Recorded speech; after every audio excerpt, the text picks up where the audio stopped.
Assalamualaikum warahmatullahi wabarakatuh. Perkenalkan, nama saya Fika Wardani Zakiah dari Prodi Ekonomi Syariah.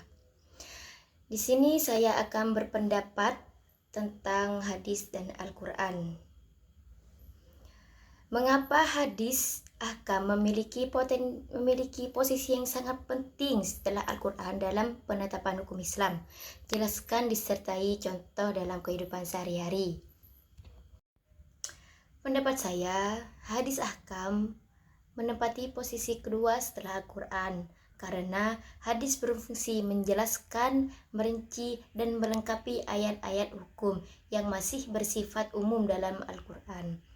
Tanpa hadis, umat Islam akan kesulitan untuk menjalankan ibadah dan muamalah dengan kehidupan sehari-hari. Dan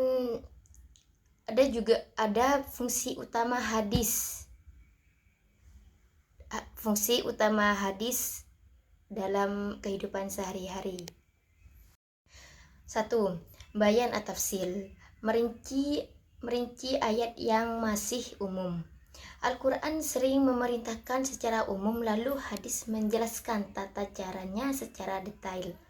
Contoh dalam kehidupan sehari-hari, Al-Quran memerintahkan kita untuk mendirikan sholat, namun tata cara, jumlah rakaat dan bacaannya itu dijelaskan di dalam melalui hadis Nabi Muhammad SAW. Seperti hadis "Sallu kama ra'aitumuni usalli", yang artinya salatlah kalian sebagaimana kalian melihat aku salat. Hadis riwayat Imam Bukhari dan Imam Muslim. Dari hadis ini umat Islam mengetahui cara sholat yang benar dalam kehidupan sehari-hari. Yang kedua, bayan at-tasid, yaitu membatasi hukum yang masih umum. Hadis juga berfungsi memberi batasan atau syarat terhadap hukum yang masih umum dalam Al-Quran. Contoh, dalam pembagian warisan, Al-Quran menjelaskan bahwa harta dibagikan setelah wasiat dan hutang diselesaikan. Lalu hadis memberi batasan bahwa wasiat tidak boleh lebih dari sepertiga harta dan pembunuh tidak berhak menerima warisan.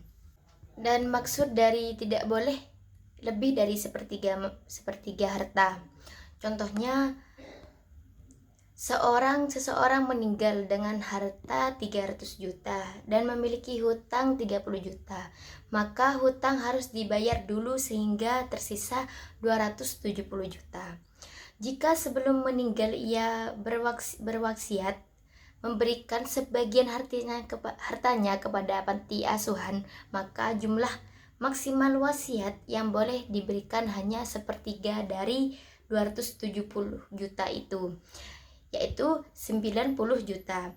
Sisanya dibagikan kepada ahli waris sesuai ketentuan syariat. Dan yang dimaksud pembunuh tidak berhak menerima warisan itu, misal seorang anak dengan sengaja membunuh ayahnya demi cepat mendapatkan harta warisan. Menurut hadis, anak tersebut kehilangan hak warisannya walaupun secara nasab ia termasuk ahli waris. Harta warisan kemudian dibagikan kepada ahli waris yang lain yang berhak mendapatkannya. Yang ketiga, bayan at-tasri, yaitu menetapkan hukum baru.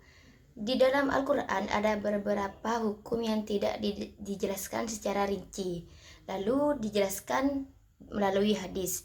Contohnya, Al-Quran melarang makanan yang buruk atau haram, sedangkan hadis menjelaskan lebih spesifik seperti larangan memakan hewan bertaring, burung bercakar tajam, dan larangan meminum minuman keras atau khamar.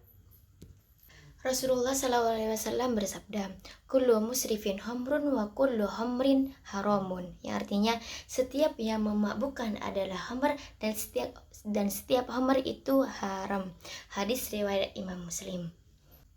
Yang keempat, bayan at-tasahih, yaitu menghususkan ayat yang umum. Hadis dapat memberikan pengecualian atau penjelasan khusus terhadap ayat Al-Quran yang maknanya masih umum. Contoh, dalam Al-Quran disebutkan tentang batalnya wudhu karena menyentuh wanita. Namun dalam hadis dijelaskan bahwa Rasulullah SAW pernah mencium istrinya tanpa mengulang wudhu. Dari sini para ulama memahami bahwa sentuhan yang membatalkan wudhu adalah sentuhan yang disertai syahwat. Jadi, hadis ahkam sangat penting karena membantu umat Islam memahami dan menerapkan hukum Islam secara lebih jelas, praktis, dan sesuai dengan kehidupan sehari-hari. Dan pertanyaan yang kedua, di era modern ini, apakah hadis ahkam masih relevan dijadikan pedoman dalam kehidupan sosial dan ekonomi? Pendapat saya, di zaman sekarang, hadis ahkam masih punya peran yang sangat penting dan tetap dijadikan pedoman dalam berbagai bidang sosial maupun ekonomi. Karena hadis ahkam mengandung nilai-nilai universal seperti keadilan, kejujuran, keterbukaan, dan larangan riba yang tetap relevan sampai sekarang. Nilai-nilai tersebut juga bisa disesuaikan dengan perkembangan zaman lewat ijtihad dan maqasidus syariah, sehingga ajaran Islam tetap bisa menjawab berbagai persoalan modern. Dan ada juga beberapa alasan kenapa hadis ahkam masih sangat relevan sampai sekarang ini. Yang pertama, prinsipnya fleksibel. Banyak hadis ahkam lebih menekankan nilai dasar dibandingkan aturan yang terlalu kaku. Misalnya, larangan goror, ketidakjelasan, dan maisir, judi. Prinsip ini masih cocok dipakai untuk mengatur transaksi modern seperti e-commerce, asuransi, sampai investasi saham supaya tetap adil dan aman. Dan yang kedua, bisa menyesuaikan dengan zaman. Hukum Islam itu tidak selalu kaku. Ulama terus melakukan ijtihad dengan metode seperti qiyas dan masalah mursalah agar hukum yang diambil dari hadis tetap relevan dengan perkembangan teknologi dan kehidupan modern. Dan yang ketiga, pentingnya untuk etika bisnis. Di zaman sekarang, banyak orang mencari sistem bisnis yang lebih jujur dan manusiawi. Nah, hadis ahkam mengajarkan keadilan, larangan monopoli, dan perlindungan konsumen. Karena itu, prinsip-prinsipnya masih sangat dibutuhkan dalam dunia ekonomi modern.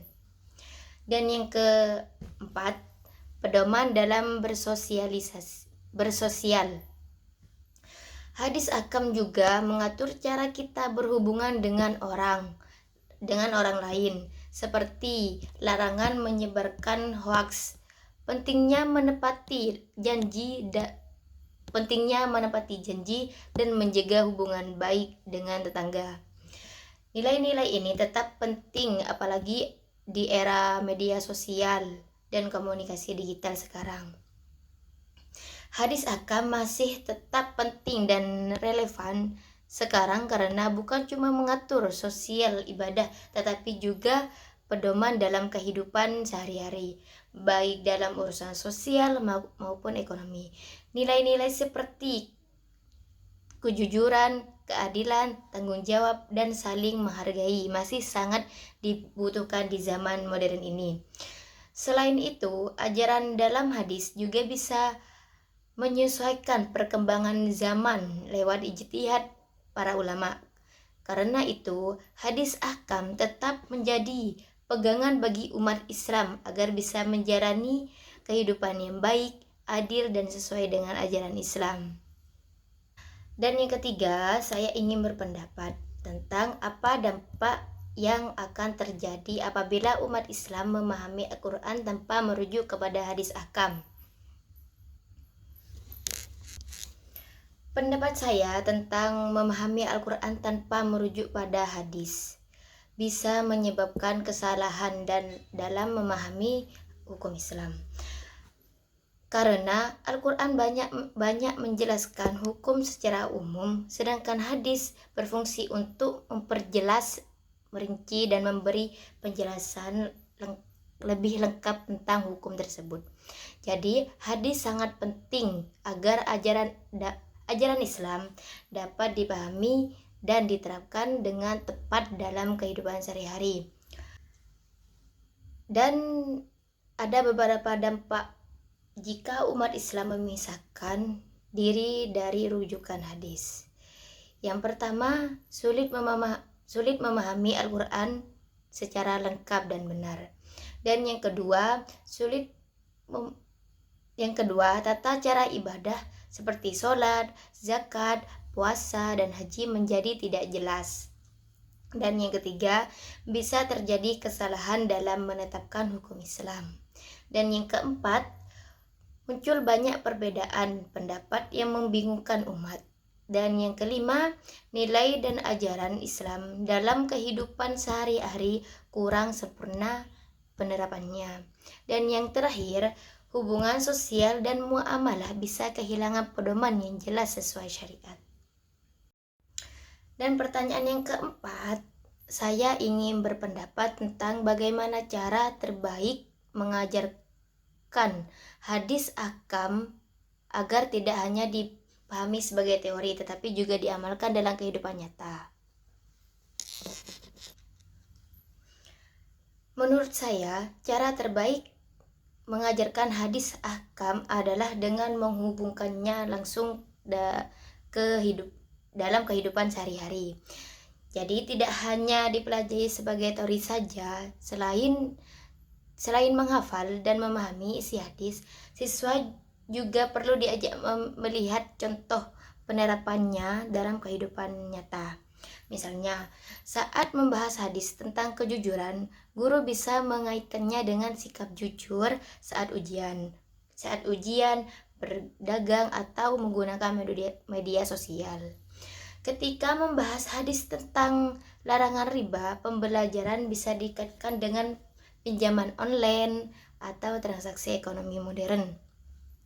Selain itu, praktik langsung juga penting, seperti membiasakan sholat berjamaah, menjaga sopan santun, dan menghormati orang lain. Dengan cara ini, hadis ahkam tidak hanya dipahami secara teori, tetapi juga menjadi pedoman dalam kehidupan sehari-hari.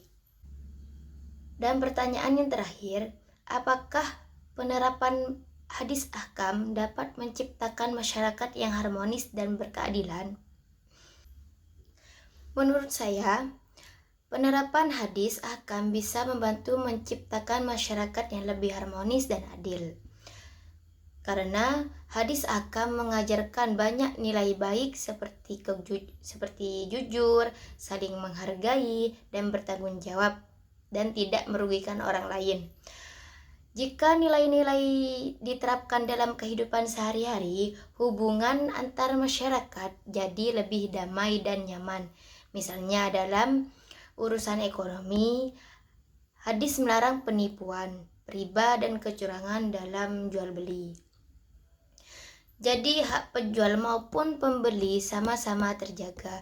Dalam kehidupan sosial juga hadis mengajarkan supaya kita menjaga ucapan, tidak menyebarkan hoaks, dan menghormati orang lain. Contohnya, pedagang yang mengikuti ajaran hadis akan berdagang dengan jujur dan tidak menipu pembeli. Dari sikap seperti itu, rasa kepercayaan antar masyarakat bisa tumbuh dan lingkungan jadi lebih nyaman dan harmonis. Mungkin hanya ini yang dapat saya sampaikan. Mohon maaf jika ada salah kata dan ucapan. Wassalamualaikum warahmatullahi wabarakatuh.